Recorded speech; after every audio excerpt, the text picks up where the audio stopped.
जय हिंद दोस्तों, वंदे मातरम। तो यार आज एक बहुत ही इंटरेस्टिंग मैच था इस बार के वर्ल्ड कप का। साउथ अफ्रीका वर्सेस इंग्लैंड, ये दोनों ही टीमें ऐसी हैं जो कि अपना दिन पर अगर खेलने पे आ जाए तो सामने वाली टीम की खैर नहीं। साउथ अफ्रीका की टीम को हम जानते ही हैं कि उसमें कितने बड़े बड़े हिटर्स बैठे हुए हैं।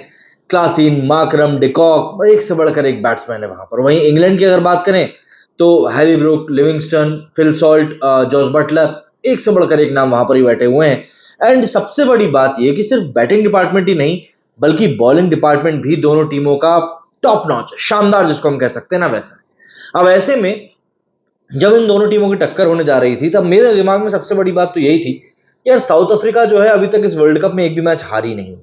प्लस साउथ अफ्रीका एक मैच जीत कर भी आ रही, तो अगर वो इस मैच को जीत लेती है तो उसके लिए सेमीफाइनल की जो बर्थ है वो ऑलमोस्ट फाइनल हो जाएगी। और इंग्लैंड की अगर हम बात करें तो सुपर 8 जो है इंग्लैंड का कोई उतना ग्रुप स्टेज जो है इंग्लैंड की वो कोई उतनी बेहतर रही नहीं थी। एंड इवेंचुअली आज के मैच में रिजल्ट कुछ ऐसा ही आया। साउथ अफ्रीका ने अपनी विनिंग स्ट्रीक को कंटिन्यू रखा है और एक बार फिर उन्होंने अपने ऊपर चोकर टैग नहीं लगने दिया, बल्कि इस बार उन्होंने इंग्लैंड को चोक कर दिया। अगर आप इंग्लैंड की इनिंग से बर्टमैन का वो एक ओवर निकाल दें जिसमें कि उसने फुल टॉस पे फुल टॉस फेंकी थी, दो या तीन चौके और एक छक्का पड़ा था, तो इंग्लैंड की पारी में कोई बहुत खास ओवर आया नहीं था। इवन बर्टमैन ने जो ओवर में फुल टॉस डाली थी वो भी दरअसल ऐसा था कि एक प्लान के तहत था कि वहां पर यॉर्कर डालने की बंदा कोशिश कर रहा था बट मिस करता जा रहा था। इवन अगर आपने लास्ट ओवर देखा हो तो हेनरिक नॉटिन ने भी आखिरी ओवर में कुछ एक फुल टॉस फेंकी थी।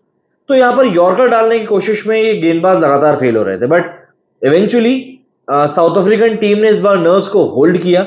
आखिरी ओवर में मार्करम ने जो हेनरी ब्रूक्स का कैच लिया वो कैच एक मैं कहूंगा एक तरफा साबित हुआ। हेनरी ब्रूक्स का आखिरी ओवर में आउट हो जाना कहीं ना कहीं इंग्लैंड को काफी ज्यादा हर्ट भी कर गया।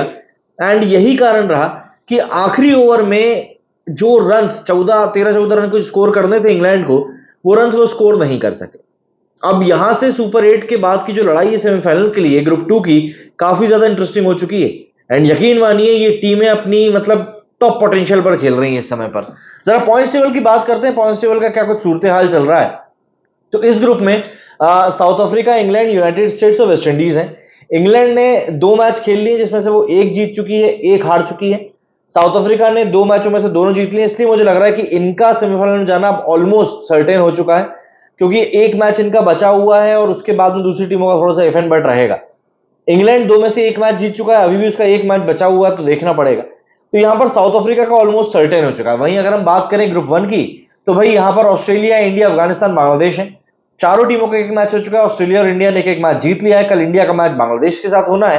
एंड अगर कल इंडिया अपने मैच में जीत जाती है तो वहां से फिर उनके लिए भी काफी आसान हो जाएगा सेमीफाइनल में पहुंचना।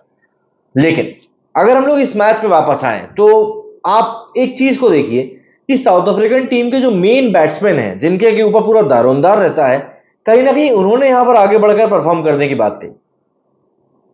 मतलब लास्ट मैच में मुझको याद है डिकॉक ने एक बढ़िया पारी खेली थी और इस मैच में भी डिकॉक ने ही एक बढ़िया स्टार्ट दिलाया। देखिए, किसी भी मैच को जीतने के लिए, वो भी तब जबकि मैचेस ऐसी स्ट्रॉन्ग पिचेस पे हो रहे हो जहां पर कि आपको बॉलिंग थोड़ी सी ज्यादा हावी होती हुई दिखती है, वहां पर ऐसे मैचेस में आपको स्पेशली कहीं ना कहीं एक ओपनिंग अच्छी चाहिए रहती है। मिडिल ऑर्डर के बैट्समैन के ऊपर बिल्कुल भाई जरूरी रहता है उनका ही परफॉर्म करना, बट अगर आप चाहते हैं कि आपको मिडिल ऑर्डर के बैट्समैन के ऊपर उतना प्रेशर ना आए, तो मुझे कहीं ना कहीं लगता है कि नहीं यार, यहां पर फिर परफॉर्म करना जो है जरूरी हो जाता है। किनका? ये इन लोगों का, मतलब कि आपके ओपनर्स का।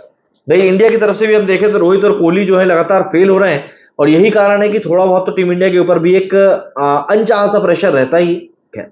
अगर हम लोग बात करें यहां पर साउथ अफ्रीका की इनिंग्स की, तो रीजा हेंड्रिक्स और डिकॉक ने मिलकर इनको शुरुआत दिलाई थी। डिकॉक ने शुरुआत से ही डोमिनेट किया था और यही कारण था कि इन लोगों ने 9 ओवर में, इवन 10 ओवर में 86 रन स्कोर कर लिए थे और 86 के ऊपर पहला विकेट गिरा था, वो भी रीजा हेंड्रिक्स का गिरा था। उसके बाद में 90 सेकंड के ऊपर डिकॉक भी चलते बने, फिर 103 के ऊपर क्लासीन आउट हो गए। आज क्लासीन तो इतना खास कुछ कर नहीं पाया, प्रमोट किया गया था तीसरे नंबर के ऊपर, लेकिन वहां पर बंदे ने मतलब उतना ज्यादा स्टिक होकर खेल नहीं पाया। एंड इवेंचुअली जिस तरीके से उसको बैटिंग करनी चाहिए थी, जो फोकस उसको रखना चाहिए था, वो फोकस वो नहीं रख पाया। डेविड मिलर ने एक बढ़िया पारी खेली है। डेविड मिलर ने 28 बॉल्स में 43 रन बनाए। एंड ये एक ऐसे पॉइंट पर आई हुई इनिंग थी जहां पर कि थोड़ा सा जो पेस है साउथ अफ्रीका की इनिंग का वो स्लो पड़ रहा था एंड डेविड मिलर ने उस चीज को पूरा बैलेंस कर दिया। अगर बॉलिंग डिपार्टमेंट की बात करें तो आज Jofra Archer stand out bowler रहे। रन जरूर 10 की इकोनॉमी से खाए, लेकिन विकेट यहां पर 3 निकाले। एंड सबसे इंपॉर्टेंट चीज ये रही कि जोफ्रा आर्चर के अलावा किसी भी बॉलर को ऐसी एक कहता है ना जो बेहतरीन बॉलिंग कर दी, वो चीज आज कोई बॉलर नहीं कर पाया। एंड यही कारण रहा कि शायद साउथ अफ्रीका को जो एक कॉन्फिडेंस मिलना चाहिए था वो मिल गया, क्योंकि ये पिच एक बहुत ही स्ट्रांग पिच थी, आपको इस बात को मानना पड़ेगा बॉलर्स के लिए। और वहां पर अगर साउथ अफ्रीका 160 बना रही तो ये एक अच्छा ही स्कोर था। बात करें इंग्लैंड की बैटिंग, तो इंग्लैंड की बैटिंग कोई उतनी खास फ्लायर के साथ चल नहीं पाई। पहले 11-15 रन के ऊपर ही फिल सॉल्ट आउट हो गया, उसके बाद 43 के स्कोर पर जॉनी बेयरस्टो आउट हो गया, देन 54 पर जॉस बटलर, 61 पे मोइन अली। यहां से फिर जरूर एक अच्छी पार्टनरशिप इनको मिली, 60-70 रन की एक पार्टनरशिप अच्छी हुई। और इस पार्टनरशिप ये हुई लियान लिविंगस्टन और हैरी ब्रूक की बीच में हुई। इन दोनों ने टीम को एक रिस्पेक्टेबल स्कोर तक पहुंचाया। 139 के ओवर इनका 5वां विकेट गिरा। उस टाइम तक भी ये मैच लग रहा था कि इंग्लैंड अगर सही तरीके से बॉल को हिट करता है तो कर पाएगा, बट लास्ट के ओवर में आपको मानना पड़ेगा मार्को जेनसन, नॉकजे और एक बॉलर और रबाडा, इन तीनों ने आखिरी 3 ओवर डाले और इन्होंने जिस तरीके से कमबैक कराया साउथ अफ्रीका का, वो रिमार्केबल था, रिमार्केबल। अगर इस मैच में भी ये लोग नहीं चल पाते या इनके बॉलर्स फेल हो जाते तो कहीं ना कहीं साउथ अफ्रीका को एक बार फिर से चोकर का ही टैग मिल जाता, बट ऐसा नहीं हुआ। बढ़िया बॉलिंग करी एंड एक ऐसा रिजल्ट निकाल के दिया जो कि साउथ अफ्रीका को काम आ सकता है। देखिए, साउथ अफ्रीका ने एक लंबे समय से सेमीफाइनल नहीं खेला है, तो यहां पर एक बात तय है कि इस बार साउथ अफ्रीका सेमीफाइनल खेलने वाला है। सारे मैचेस अभी तक साउथ अफ्रीका अपने जीत के आ रहा है, इंडिया ने भी अपने सारे मैचेस जीते हैं। तो देखना ही पड़ेगा कि किस तरीके से साउथ अफ्रीका अपनी स्ट्रेटेजी को इंप्लीमेंट करता है या फिर और ज्यादा इंप्रोवाइज करता है। देखिए, कोई भी टीम अपने विनिंग कॉम्बिनेशन के साथ में कभी भी छेड़खानी करना पसंद नहीं करती, और मुझे नहीं लगता कि साउथ अफ्रीका भी यहां पर इस चीज की कोशिश करेगी। अब बस बात यही है कि इस बार के वर्ल्ड कप में बॉलर्स जो है वो थोड़ा सा ज्यादा डोमिनेट करते हुए दिखाई दे रहे हैं, एंड वो अच्छा भी है, क्योंकि बॉलर्स इतने ज्यादा रन्स लुटाने लगे थे या पिचेस जो है वो इतनी ज्यादा बैटिंग फ्रेंडली बनने लगी थी कि समझ में नहीं आ रहा था कि ऐसा करने से आखिर हासिल क्या हो रहा है। तो यहां पर एक तरह से हम कह सकते हैं कि एक अच्छा बैलेंस बनाने की कोशिश की जा रही है। देखिए, बट प्रॉब्लम यही है कि अगर आप इस तरीके से बैलेंस बनाने की कोशिश कर रहे हैं तो फिर इवेंचुअली आपको एक बात डिसाइड करनी पड़ेगी कि आखिर आप टीम को कहीं कोई नुकसान ना पहुंचा दे। देखिए, एक right amount of bowlers and batsman आपको लेकर चलने पड़ेंगे, जो कि इंग्लैंड और साउथ अफ्रीका दोनों के पास में है। साउथ अफ्रीका के पास में अभी भी फाइनल पहुंचने का एक बड़ा मौका बचा हुआ है, बट कोई उलटफेर ना हो तो यह चीज बेहतर रहेगी। बट फिलहाल के लिए हम ये चीज मान सकते हैं कि साउथ अफ्रीका ने क्वालिफाई कर लिया है सेमीफाइनल के लिए, और पहली जगह उन्होंने अपनी पक्की कर ली है। अगर कल के मैच में इंडिया और बांग्लादेश में से इंडिया जीतता है तो इंडिया भी अपनी सेमीफाइनल की सीट को ऑलमोस्ट पक्की कर ही लेगा।